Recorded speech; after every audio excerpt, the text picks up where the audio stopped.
કેવી રીતે wealth create થાય? જનરેશનલ વેલ્થ કોઈ કેવી રીતે બનાવી શકે? Most of the us, they run behind the ownership, but the top 1% that differentiate from others is control. Own nothing but control everything.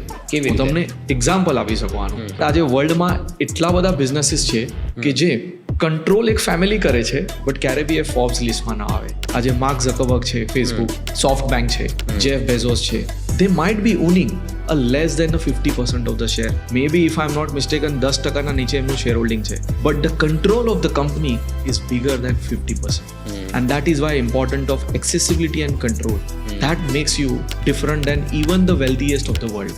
Wealth generation અને wealth transfer અને wealth succession એક એવો topic છે જે અત્યારે નેક્સ્ટ 10 yearsમાં the great wealth transfer આપણે કહીએ, જે ટ્રિલિયન્સ ઓફ ડોલર એક જનરેશનથી બીજી જનરેશન પર માઇક શિફ્ટ થવાની છે, અને એક રિલિજનથી બીજા રિજનમાં, અને એક જેન્ડર ટુ બીજા જેન્ડરમાં, એવું બી પોસિબિલિટી છે. એટલે that is why we call it as a કે આ we are in the era which is going to see the massive wealth transfer in the ever happen in the human mankind. Number 1 કે આ જે wealth transfer અને wealth generation, સૌથી પહેલાં તો તમારી એક જે ઇન્કમ અસેટ હોય એનાથી તમે એક વેલ્થ સાઇઝેબલ લેવલથી જનરેટ કરો, એ તમારું કેપિટલ બિલ્ડ થયું. હવે એ કેપિટલને તમે એને રાઇટ લેવલ પર ઇન્વેસ્ટ ન કરો તો તમારી વેલ્થ ક્યારે મલ્ટીપ્લાય નહીં થાય ને વેલ્થને જનરેટ કરવાની હોય. અગર વેલ્થને મલ્ટીપ્લાય કરવી છે, વેલ્થને જનરેટ કરવી છે, તો તમારે એક સિસ્ટમ બનાવવી પડે જેનાથી એ વેલ્થ પિરામિડ સિસ્ટમમાં એને બિલ્ડ અને ઇન્વેસ્ટ થાય. And that is how it is called as a wealth generation beyond your natural business which you do currently.